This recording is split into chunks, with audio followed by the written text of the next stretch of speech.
Hi, this is Tawny from the Dirty Bits podcast, and you're listening to Killafornia Dreaming on the Orbital Jigsaw Network. Warning.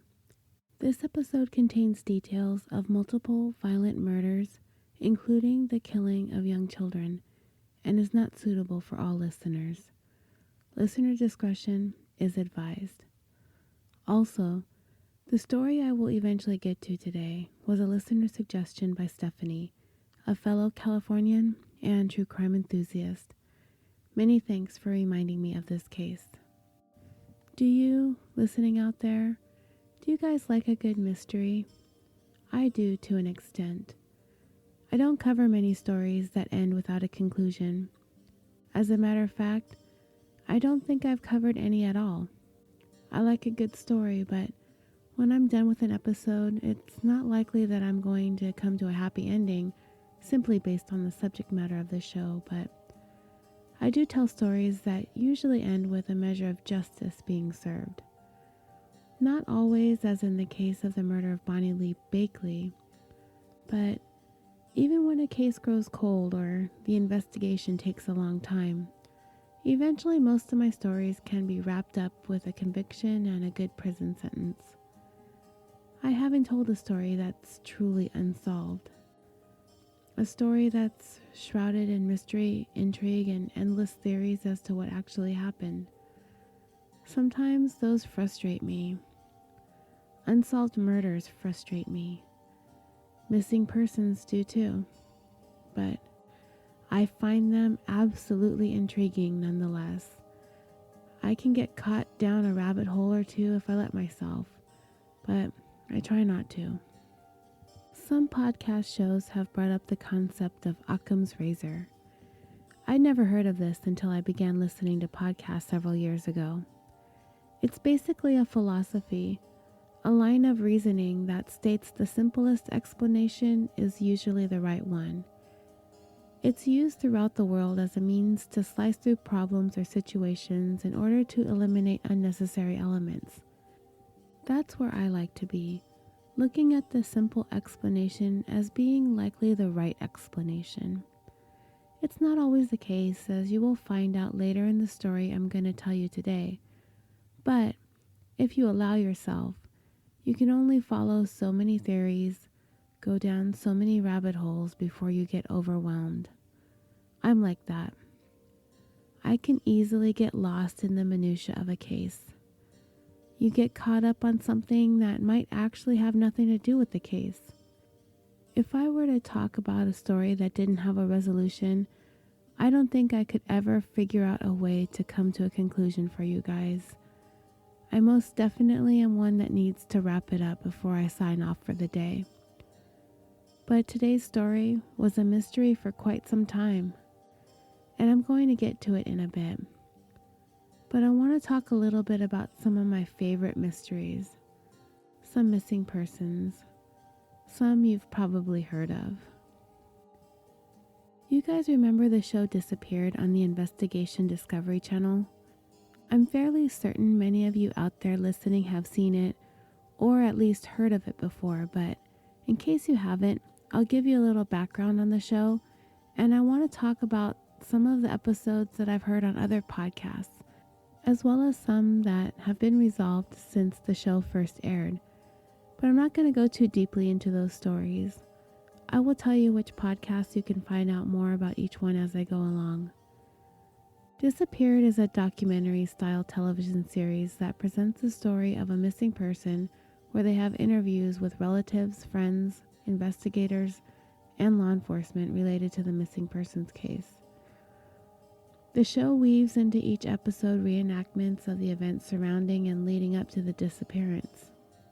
Most of the episodes usually involve the disappearance of one person, but occasionally there's an episode that involves more than one person disappearing together.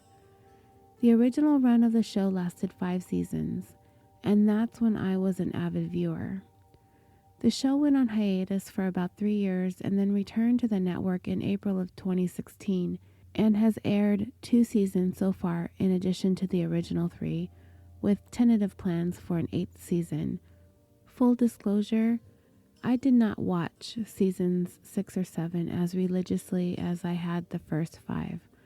Probably for a few reasons, but likely because the first 5 seasons aired during the exact time that I wasn't working.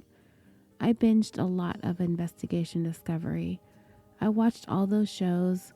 I watched all the big trials that took place during those years between 2009 and 2013. So by the time seasons 6 and 7 came along, I simply wasn't watching TV as much as I used to. Disappeared, at least in its original run, was definitely a favorite of mine. I liked the style of the show. I enjoyed the way the stories were presented. Very easy to watch and listen to, and most of them ended in a mystery. There were a couple of episodes where the missing person was later found alive, but most concluded without knowing what became of the missing person. I would go online, and I still do, to check for any updates. There are lists online of the people featured on Disappeared with the status of each of their cases, although some of the lists haven't really been updated.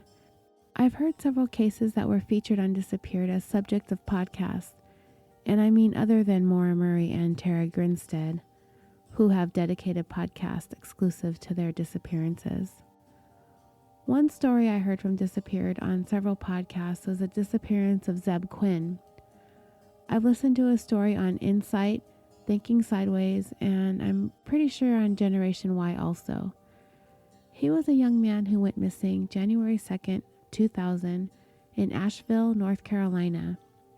He ended his shift at Walmart, where he worked in the electronics department, around 9 p.m. that Sunday night. He had plans supposedly with a man named Robert Jason Owens, with whom he worked at Walmart. In addition to being co-workers, the two were also friends. Zeb had been looking to buy a new car, and Owens told him that he knew of one for sale in a neighboring town. Zeb met Owens in the Walmart parking lot, and they left together, but in separate cars, to go look at the vehicle for sale. They were seen on surveillance video at a gas station down the road about 15 minutes later purchasing sodas. According to Owens, after leaving the gas station, Zeb flashed his headlights, a signal for him to pull over, telling him he received a page that he needed to return the call immediately. And if you don't know what a pager is, you can Google it yourself. I'm not going to get into the pre-smartphone 90s technology right now. So anyway, after returning from a payphone, Owens claims Zeb was agitated and that he needed to cancel their plans to look at the car, hurriedly got back into his own car, and as he went to take off, accidentally rear-ended Owens' truck. A few hours later, Owens was treated at a local hospital for fractured ribs and a head injury that he claimed he sustained in a second car accident that evening, although no report was ever filed with police. Zeb's mom reported him missing the next afternoon. 2 days after Zeb was last seen, a man purported to be Zeb called Walmart to tell a coworker that he wasn't going to make it into work, that he was sick, but the coworker, knowing Zeb, was suspicious and did not recognize the voice on the phone as Zeb's.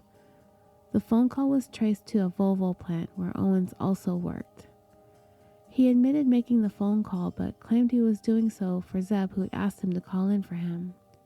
About 2 weeks later, Zeb's car was found in a parking lot near his mom's work, running with the headlights on, some pink lips painted on the back window, and a black lab mix puppy inside the car. It's still one of the most bizarre things I've ever heard of happening in a missing person story. Anyway, the case grew cold.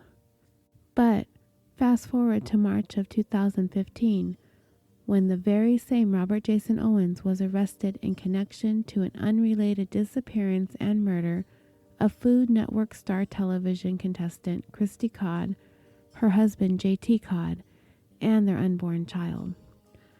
Owens would later go on to admit to the killings of the Codd family, and in order to avoid the death penalty, pleaded guilty to 2 counts of dismembering human remains, and on April 27, 2017, he was sentenced to 60 to 75 years in prison without the possibility of parole. On July 10, 2017, Owens was finally indicted on charges of first-degree murder for the death of Zeb. As to the whereabouts of Zeb, that still remains a mystery. Hopefully, with this indictment, those questions may finally get answered after all these years. So moving on. I think on the very first episode of the Thin Air podcast, hosts Daniel and Jordan told the story of Charlie Allen Jr., also known as Neil Babson Maximus, a missing person from Massachusetts who was also featured on Disappeared. His sister last talked to him on October 11, 2007, when she noticed his Facebook page had been shut down and called to ask him why he took it down. He said that he didn't, and that some people were after him, and that he didn't feel safe, and that he was thinking about moving back home with his parents. About a month before he disappeared, he legally changed his name to Neil Babson Maximus, so when referencing the search for him, both names are usually listed. Following his disappearance, extensive land and aerial searches failed to find him, as did a second one on the one-year anniversary of his disappearance. There was one reported sighting at the time he vanished that raised his family's hopes that he was okay. A woman in Dartmouth told police that a man wearing only pants and tennis shoes entered her house through a second-story window around 3 a.m. on October 12, 2007, the day after Charlie was last heard from. She said the intruder appeared to be confused and that he was looking for one of his friends who he said that he thought lived there. Police found Charlie's tennis shoes not too far from the woman's house a few days later. They also found his backpack filled with school supplies in the woods near the college. In interviews, Charlie's parents indicated that he did struggle with bipolar disorder, which caused him to become manic at times, and it put a strain on their relationship. And his senior year at UMass seemed to be going okay until he decided to stop taking his medications to treat the bipolar disorder. He left messages with his parents that he was either going someplace warmer, like either to Florida or Texas. The 10th anniversary of his disappearance happens to be this week, and the family is no closer to knowing what happened to him now than they were 10 years ago.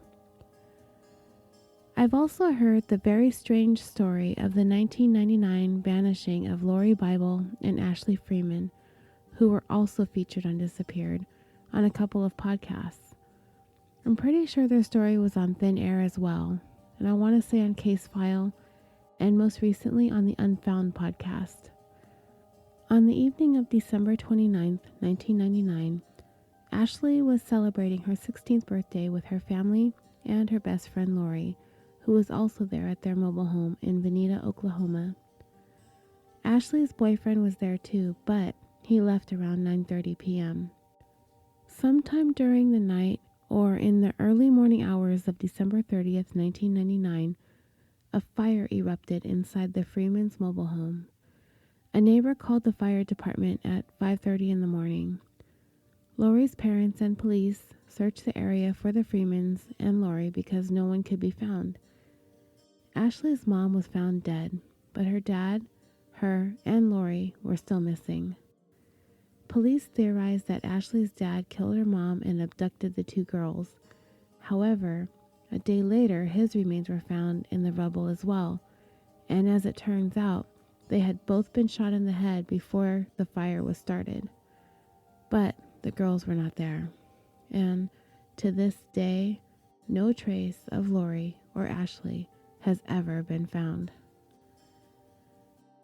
The Thinking Sideways podcast also told the story of Ray Griecar, the district attorney of Center County, Pennsylvania, who was also featured on Disappeared. On April 15, 2005, Ray called his girlfriend to tell her that he was driving through Brush Valley, an area north of where he worked.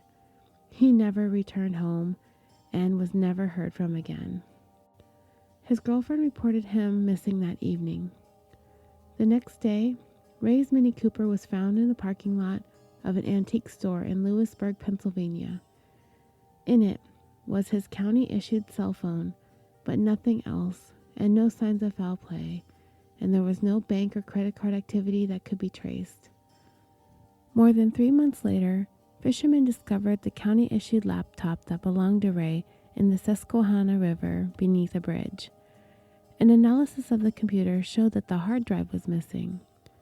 2 months after that, someone else recovered the hard drive on the banks of the same river about 100 yards from the location of the laptop. But it too was severely damaged, and all attempts to recover data from it failed. There has been no other information on the case, and Ray is still missing to this day.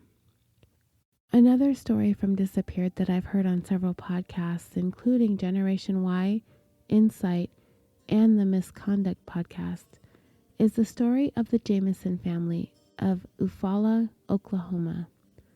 The three of them, Bobby, Sherilyn, and Madison, mysteriously went missing October 8th of 2009. They were reportedly looking to purchase a plot of land near Red Oak, Oklahoma. Their remains were found more than 4 years later on November 15th, 2013. The cause of death is unknown, and the circumstances surrounding their death still is a mystery. Also from Disappeared is the story of Stephen Kocher, whose disappearance was covered by the ladies on Insight, along with a special guest host from the Vanished podcast.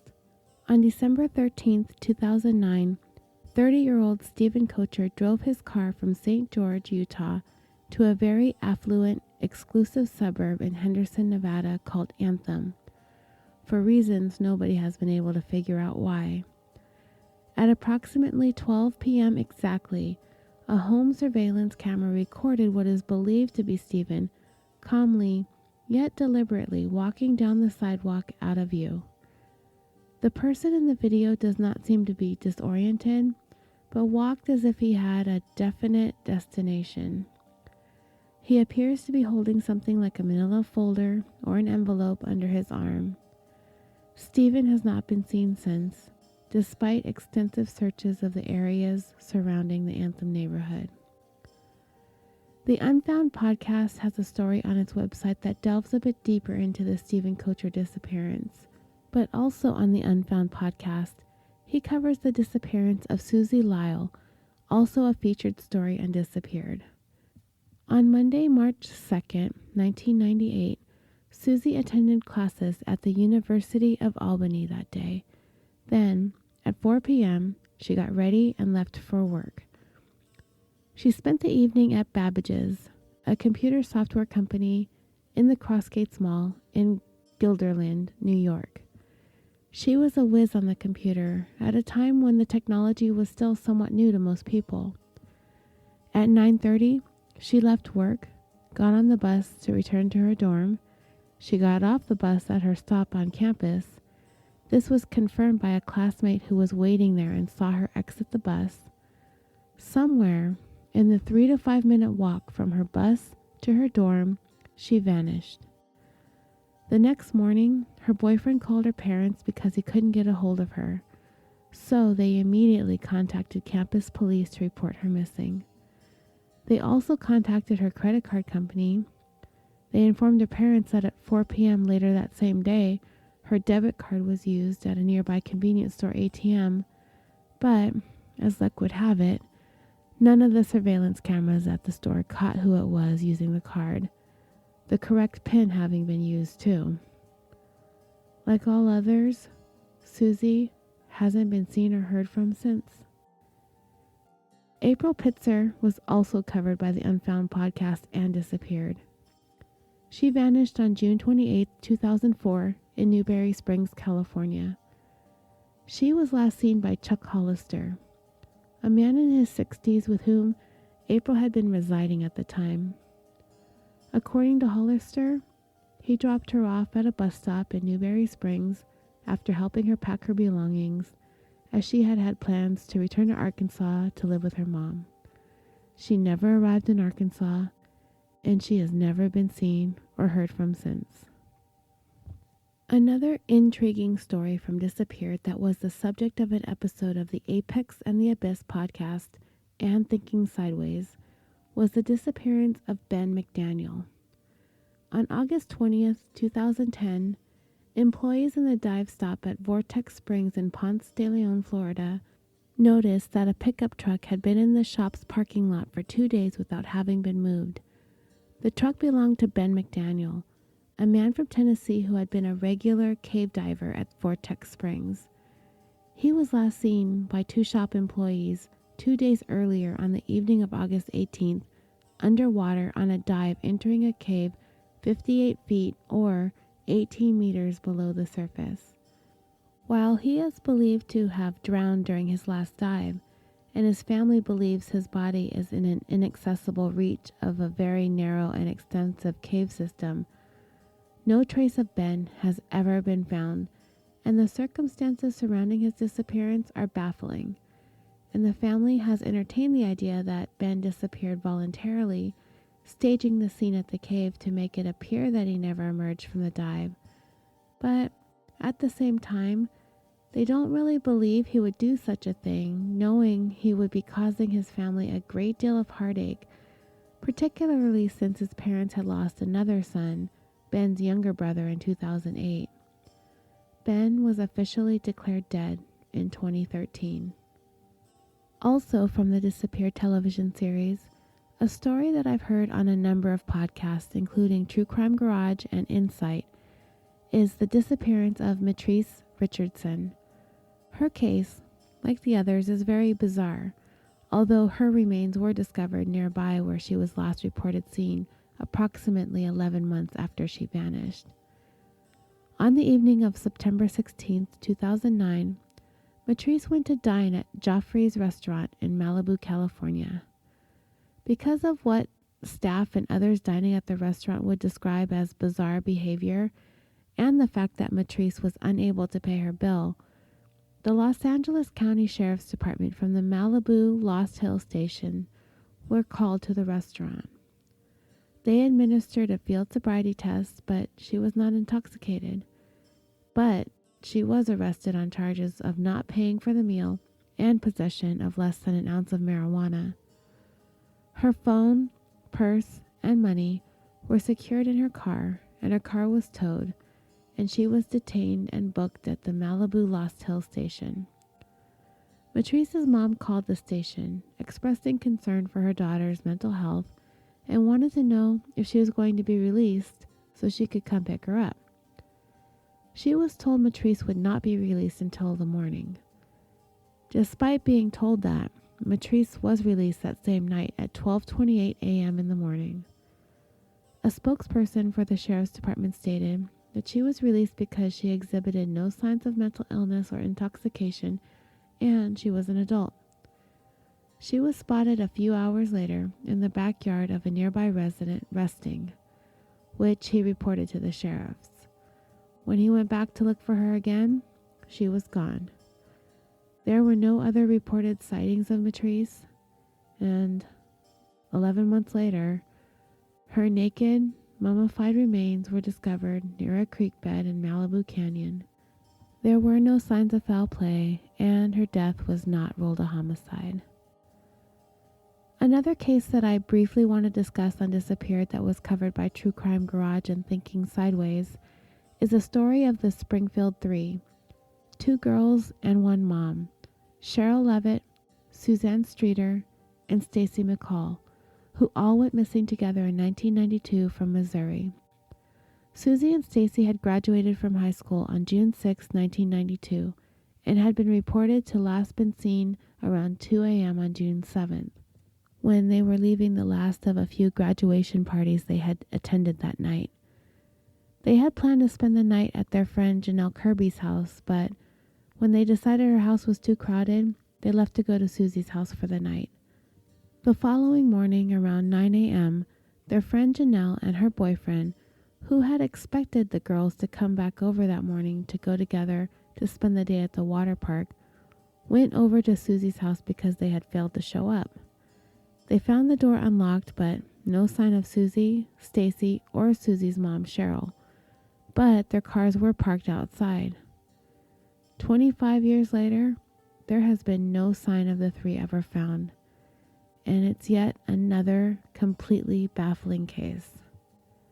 One last missing persons which is one of my favorite stories on Disappeared that was recently the subject of an episode of Insight, is the disappearance of Leah Roberts.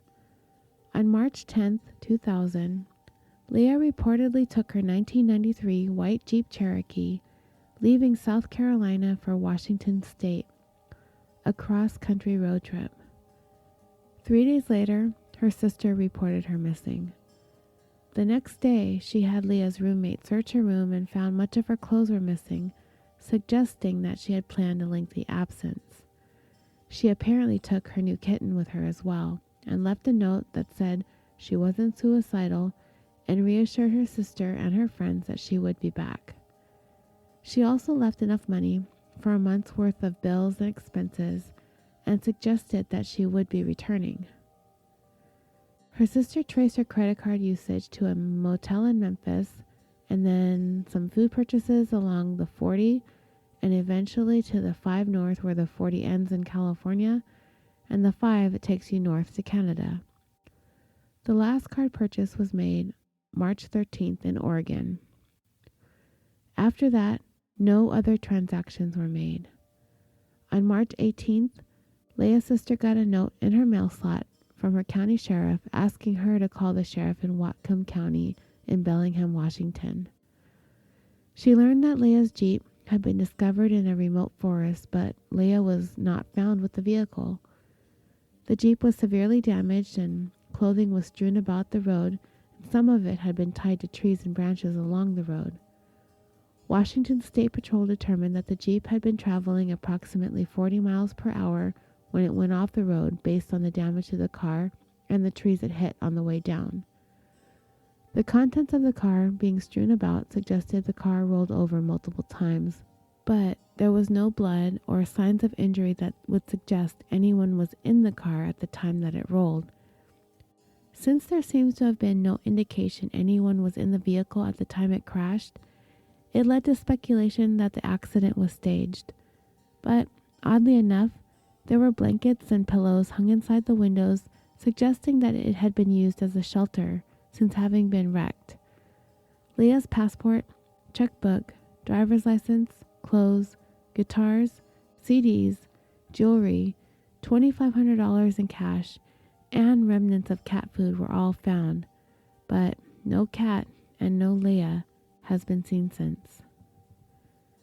I'm so absolutely fascinated with these bizarre and mysterious disappearances, but I've also come to realize something about the show Disappeared. It doesn't always tell the entire story, or some of the facts and details are left out, or some individuals involved in the cases misrepresent themselves or the facts. If any of you were to ever go back to season 1 of Disappeared and watch the episode dedicated to Maura Murray, I think you'll find a great deal of information about Maura's background was omitted. And I mean, even today, investigators are no closer to solving her disappearance than they were then. But the portrait of Maura that was painted for the Disappeared episode was very, very different than the Maura we who've listened to the Missing Maura Murray podcast have come to know now. I wasn't thinking about the details of the show at the time. I pretty much watched it for what it was and took what the show presented at face value. Of course, the family and friends of the missing don't want to air everybody's dirty laundry, and I get that. They want the attention on their missing loved one's story, and not the other details of the lives that are seemingly irrelevant. I speak of Maura Murray's case as an example because, not knowing anything about the story, if one were to rely solely on Disappeared as their source of information, then you would think of her as this all-American, West Point attendee, University of Massachusetts nursing student who inexplicably vanished into thin air. But if one were to dive deeper into her story, you'd find there are a whole bunch of details about her situation that, at the time of her disappearance, some criminal charges, some drinking issues, and possibly some issues with her boyfriend, all lending to the speculation as to her state of mind at the time she went missing, all of which could quite possibly have the viewer's perception of Maura shift a bit. Disappeared tells a good story, and I'm still a fan, but it doesn't always tell the whole story. Many of those featured on Disappeared remain missing to this day. Most of them, as a matter of fact, are still missing. But a few cases have come to a conclusion since their specific episode aired. Most recently, Brian Barton, who had been featured in Season 3 in 2011. His remains were found this past August behind a church, less than a mile from where he'd been living at the time, 12 years after he went missing. Braden Fuchsa's disappearance was also featured on Disappeared in Season 2 in 2010. He went missing in July of 2009 from Olathe, Kansas, and his remains were found 6 years later in May of 2015 in Casper, Wyoming. He had driven all that way, almost 800 miles, to end his own life, with a single gunshot wound to the head.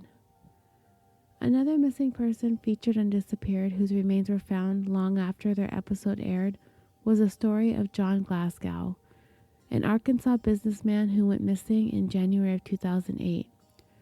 His remains were discovered by hikers on Petit Jean Mountain, Arkansas, more than 7 years later in March of 2015.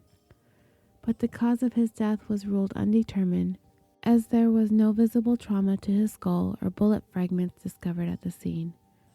His case remains open for now. There was always something about Disappeared that captivated me.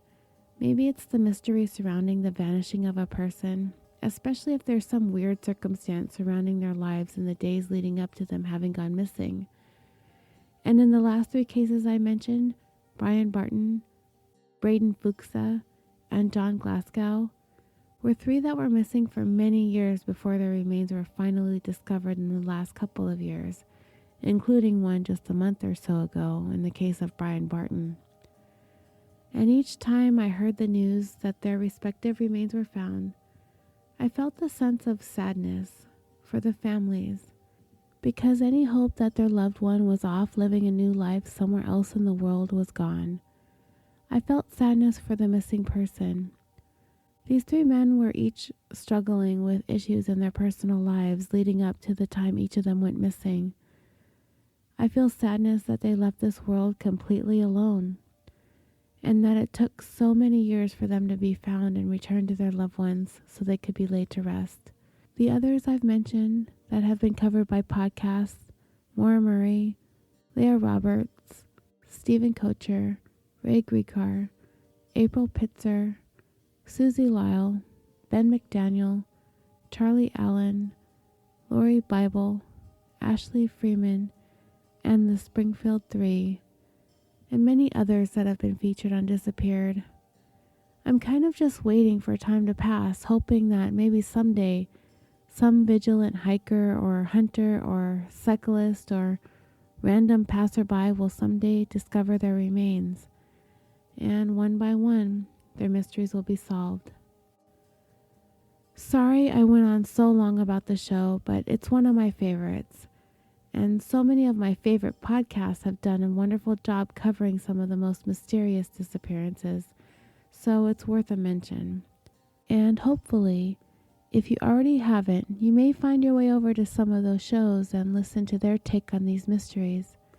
But today, I'm going to tell you the story of one family who went missing and was featured on an episode of Disappeared on their Season 3 premiere episode in 2011. When their story went to air, it had been less than a year since the family had gone missing, and looking back upon it now, at that particular episode of Disappeared, it's easy to see how a flawed police investigation, false leads, and the presentation of information that has no basis can lead investigators to jump to conclusions that cost the family way too many years in finding a resolution to the mystery of their loved one's whereabouts. Today, I'm going to tell you a story that is going to span 2 Southern California counties. The story of a family that seemingly vanished without a trace on a February evening in 2010. In today's episode of The Tale of the McStay Family. Joseph McStay, age 40, his wife Summer, age 43, and their sons Gianni, 4, and Joseph Jr., 3, lived in Fallbrook, California, a census-designated area located in San Diego County. Claiming the title of the avocado capital of the world, Fallbrook is known for its avocado groves and has an annual avocado festival in the downtown area every year. It's the place the McStay family decided to put down roots when the growing family quickly found themselves cramped in their small apartment that was located right on the ocean front in San Clemente. They were beach lovers. Joseph was an avid surfer. Summer enjoyed bike rides with her kids and her dogs along the boardwalk. The family took full advantage of living so close to the water. There is no doubt about that. They definitely needed a bigger place, though, for their growing family, and living on the beach was not going to be in the budget any longer. It was not without a great deal of heartache and soul-searching that the couple decided it would be best for them to move some distance from the water into a much bigger yet more affordable home in Fallbrook, which would unfortunately take them further inland and away from the beach that they loved. But it was a sacrifice they had to make in order to accommodate their family, their pets, and Joseph's blossoming business called Earth Inspired Products, or EIP. He made and manufactured indoor waterfalls and decorative water features, and his business was booming. He had started off building these water features in his garage, and soon he was having to bring in help. He hired outside waterfall manufacturers to help him keep up with the demands for his work. By all accounts, Joseph was living his dream. Working from home was enabling him to be around his family more, and Summer, at first reluctant and heartbroken to have to leave her beachside home, soon embraced the new house and delved into redecorating the place and making it their own. The future was looking bright for the fun-loving, free-spirited couple and their 2 toddlers. So, on Thursday, February 4th, 2010, just a couple of months after finalizing the purchase of their new home, having not even really unpacked or completely moved in yet, the family of 4 seemingly vanished off the face of the earth from their new home in the San Diego suburb. A few days had passed since anyone had heard from the family, but red flags did not immediately go up for their relatives and friends. Yes, the McStays had gone unusually silent, but the family just wasn't too concerned. Joseph was busy with his business. Summer was busy with the house and the move, and of course they were busy with their boys. It was coming up on the President's Day holiday that following Monday, so Joseph's brother Michael supposed that maybe they took an extended vacation. But by the weekend after the family was last seen, Joseph's father, Patrick McStay, living in Texas, had been unable to get a hold of his son, which was unusual. He usually talked to Joseph once a day. The family was very close, and this amount of time to have passed without having heard from Joseph was concerning.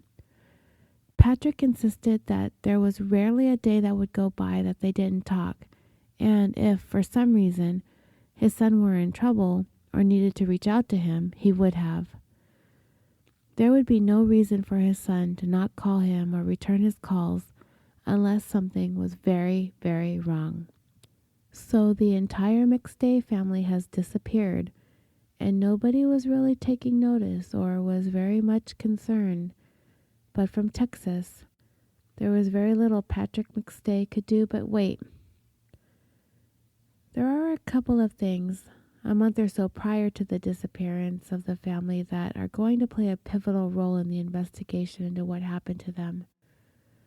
Back on December 4th of 2009, someone, and it's presumed to be Summer McStay, made an email inquiry about purchasing software to learn Spanish, which had been advertised on Craigslist.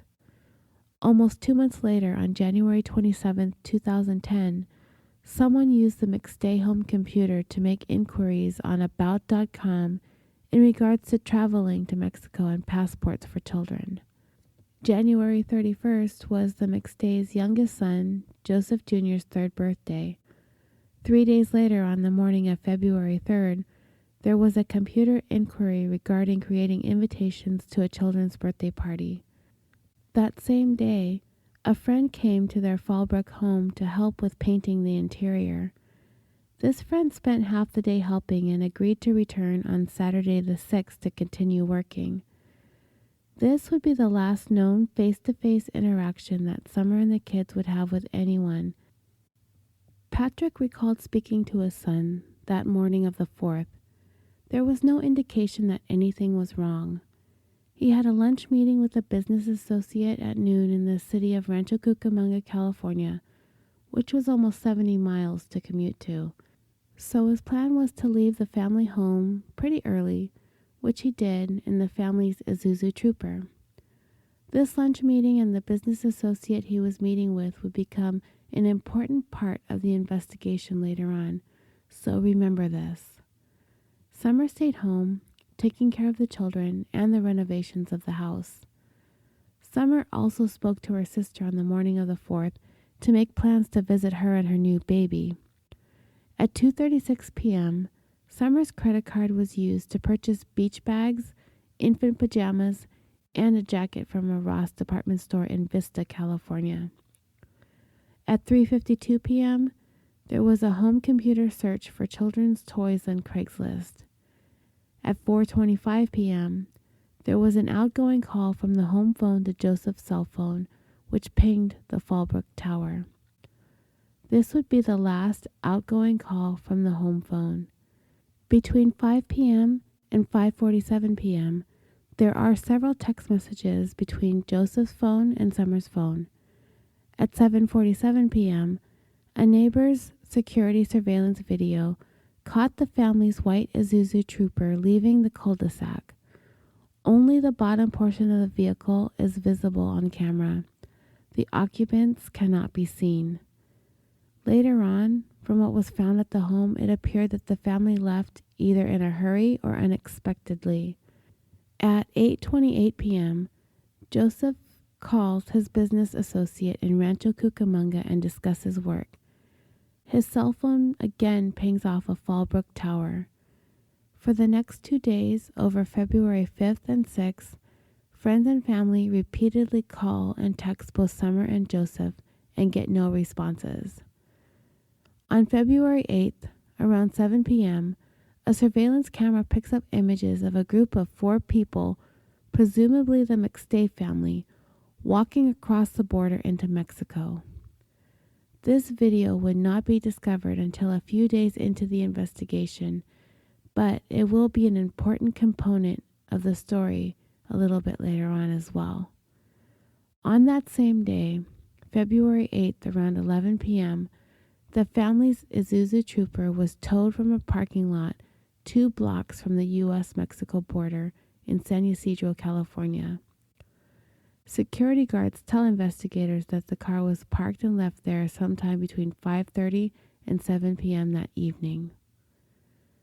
On February 10th, in a response from Joseph's business partner for a welfare check, San Diego County Sheriff's deputies go to the family home and knock on the door.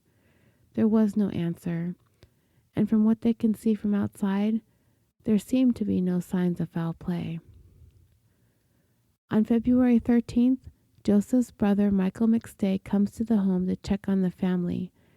He is accompanied by Joseph's business partner Chase Merritt, who shows Michael how to get into an unlocked window. They look around and see some things left out. That was somewhat unusual, but Michael didn't find any of it alarming. Things such as eggs left on the counter and a mess of popcorn on the futon. The house was in disarray anyways because of the recent move, and none of it raised any alarms with Michael. He had also noticed that the dogs, which had been left outside, had been fed, and there was a large bag of dog food sitting outside the back gate. This also led him to think that his brother and his family were on an extended vacation and had hired someone to take care of the dogs. But Patrick McStay wasn't having any of it. He had been growing more and more concerned that he wasn't hearing from his son. Finally, he was able to convince his other son, Joseph's brother Michael, to report the family as missing. On February 15th, Michael McStay filed a missing persons report for his brother, his wife, and their 2 toddlers. Deputies arrived at the home, but also appeared to be unconcerned about the possibility of the McStay home as being a crime scene.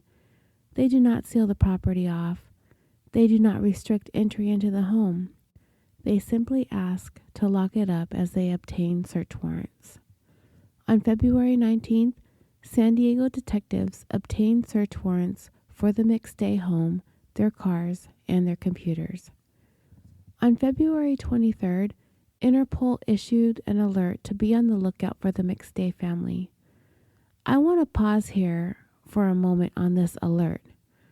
What did this mean for the investigation to have Interpol alerted? Interpol, or the International Police Organization, is an international association that facilitates worldwide police cooperation. It has memberships of police forces in 192 countries and is politically neutral. It focuses primarily on public safety and battling transnational crimes against humanity, child pornography, cybercrime, drug trafficking, environmental crime, genocide, human trafficking, illicit drug production, piracy, illicit trafficking of works of art, laundering, organized crime, corruption, terrorism, war crimes, weapon smuggling, and white-collar crimes. So, for the McStay disappearance to have been reported to Interpol, I find this to be an interesting move on the part of the San Diego detectives investigating this case. It would appear at this point, within 3 weeks of the family having been last heard from, they seem to be convinced that they have inexplicably gone to Mexico, which, as you will come to see later on as I take you through this story, that was a huge misstep in this investigation. With the computer searches they found on the family home, searches for how to learn to speak Spanish, searches for travel into Mexico, the inquiries about children's passports, the family vehicle being parked 2 blocks from the Mexican border, and that grainy surveillance camera video of an apparent family of 4 walking into Mexico the same night the Isuzu was parked and subsequently towed. They seemingly just went with that theory. And if that was going to be the story they were going to go with, one can only imagine the impact that this would have on the investigation as a whole. If you're convinced the family is vacationing in Mexico indefinitely, you're probably not going to be looking at any other possible theories or suspects. Would this be an example of the San Diego investigators utilizing their Occam's razor in deciding on a theory in this case? Is the family going to Mexico the simple answer to this mystery? I don't think I would have thought that this was a plausible conclusion to reach. Maybe I've watched too many TV shows and listened to too many podcasts, but for me, the simple answer is something terrible happened to the McStays. How sad is it that that is the likely scenario that I jumped to first? I'm sure I'm not the only one, and honestly, being that the San Diego investigators and police have probably seen the worst of the worst out there, I don't know why they didn't jump to the conclusion that I've jumped to either. All those families on Disappeared who say something like, "My hope is that my loved one is somewhere on a tropical island, in a lounge chair, on a beach, with a fishing pole and a Mai Tai in hand." I'm like, that's not where your missing person is. But if that's what they need to tell themselves in order to cope, I get it. But you're police. you've got to think of all of the scenarios that are possible, even the worst ones. Well, in this case with the McStay family, they weren't convinced at all that the Mexico theory held any water. Despite all of the circumstances pointing investigators to take that theory seriously, the family just knew that this wasn't the case. Something caused the McStay family to leave their home that night in a hurry. Something led them out of that house, and they either left in a hurry, but with food and eggs and coffee grounds strewn about, popcorn all over the place, all indications that they had intentions of coming back. But then there's the question of why. Why would Joseph and Summer suddenly leave close to 8 o'clock at night with 2 young children? Where in the world would they be going? And if they were going to Mexico, where were they between the night their Isuzu trooper was seen leaving the neighborhood on surveillance video to the time it was reported abandoned and towed away on the 8th? The circumstances of the McStay's disappearance was completely puzzling. With San Diego investigators pretty much convinced that the family is someplace in Mexico, Patrick McStay was going to have to take matters into his own hands. He would go on to spend the next 4 years attempting to investigate the disappearance of his son and his family tirelessly, day and night. He would wake up first thing in the morning and search the computer, search websites, look at Facebook and all of his emails, hoping that anyone would have sent him any kind of information or leads as to the whereabouts of his son and his family. If he wasn't going to be able to answer the questions about where his family was, he was going to try and figure out why they were missing. Why is this happening to them? What was going on in their lives that might have caused this? Was someone in the family being threatened? Patrick would not stop until he got the answers he was looking for. And with that, I am going to bring part 1 of the tale of the McStay family to a close for now. I will bring you part 2 next week, where I will delve into the rumors that surrounded the family, suspicions that swirled around Joseph's wife, Summer, a bit about her past, including a variety of aliases that she had, a big lie that she told, an accusation that she may have been trying to poison her husband, and some emotional issues that she dealt with, the possible involvement of an ex-boyfriend of Summer's, his criminal background, as well as his inability to let his relationship with Summer go. And you'll find out what actually happened to the family, where they ended up, and the evidence investigators were able to uncover, and who that evidence led them to.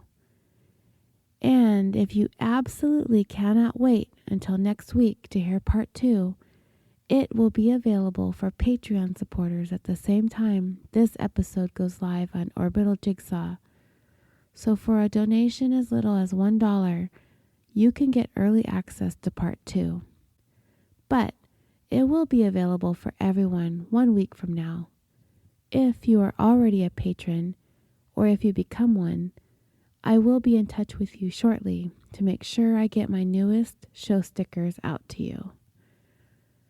Thank you so much for joining me on this, the 15th episode of Killafornia Dreaming. I appreciate your patience in waiting for me to get this story up for you guys. I've been under the weather, and even as I'm recording this, I'm hoping that I don't sound too nasally or congested, because it hasn't completely cleared up. I'm hoping to be back to my usual self soon, especially in social media. I've been neglecting that very badly too. But everything should be back to normal very soon. Follow the Killafornia Dreaming Facebook page and on the discussion page. You can follow me on Twitter at KillaforniaPod and on Instagram at Killafornia Dreaming Pod. Killafornia Dreaming is now very proudly a part of the Orbital Jigsaw family of podcasts, a network that brings you such fantastic shows as The Concession Stand, where hosts Nick and Andy geek out over all things entertainment, or Super Nerds UK, where hosts Ben, Ian, Tim, and Simon take an irreverent look at pop culture, or Busted Wide Open, a show where Nick and Sir Ian Dangerous take you on a weekly journey through the hottest news in sports entertainment, or Historium, a podcast devoted to the strange, obscure, or otherwise interesting stories from history. Or Is This Adulting, where best friends Stephen and Chris break down the stigma on mental illness through the lens of comedy. Or the Dirty Bits podcast. Join host Tawny Plattis for her casual retellings of the sexy, scandalous, and salacious stories your history teacher likely left out. Or 4-1 Owned, a show where hosts GT, Dak, Kevin, Jack, and Matt fill your ear holes with all things gaming. And of course, Insight. Join hosts Allie and Charlie as they take a new look at true crime, mysteries, and forgotten history. And lastly, Insight Junior, a podcast that explores mysteries, myths, and legends designed for all ages. If any of these shows sound like they might pique your interest, visit www.orbitaljigsaw.com and click on their links. Also, don't forget to visit the Orbital Jigsaw Family of Podcast merchandise store, where you can get all sorts of Killafornia Dreaming stuff: t-shirts, hoodies, phone cases, stickers, mugs, and notebooks. You can support me and your other favorite creators by visiting the Orbital Jigsaw store. I'll post a link in the show notes and on social media. I'd like to take the time to thank a few of you who have taken the time to leave a review on Facebook and iTunes. On Facebook, thank you to Jennifer, Fiona, Bree, Jonna, and Camille. And on iTunes, thank you to Regina's Ray, ABHL Pete, and Radhane, Jen in the Dream, Stephanie L., Mary, Ezrada, Kitten Lieb 76, Dax World, ZBT 453, NCP Chirp, Finn's Fan for Life, Cold Case MM Podcast, Potty Girl 9, and The Word DDDD. Thank you all so much for taking the time to leave those 5 stars and kind words. Email me at californiapod@yahoo.com if you want. I'm still giving out show stickers for all these reviews. I also have a couple of friends who want to tell you a little bit about their shows. Take a listen. Hey, how are you? Do you like an extraordinary story?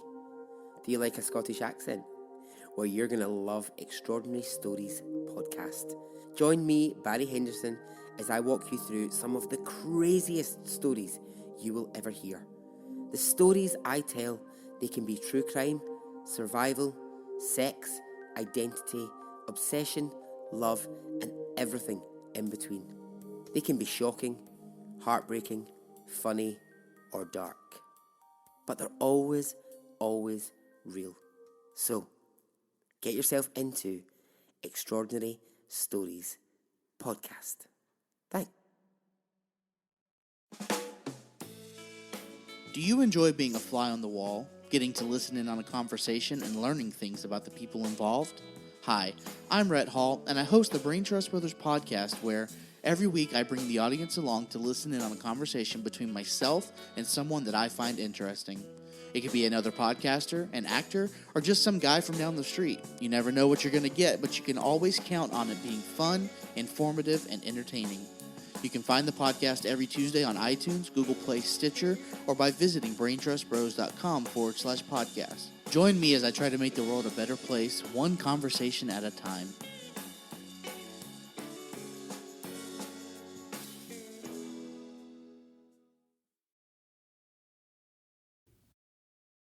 Thank you again so much for listening. I will see you either right now on Patreon for part 2 or next week right here. And until next time, sweet dreams.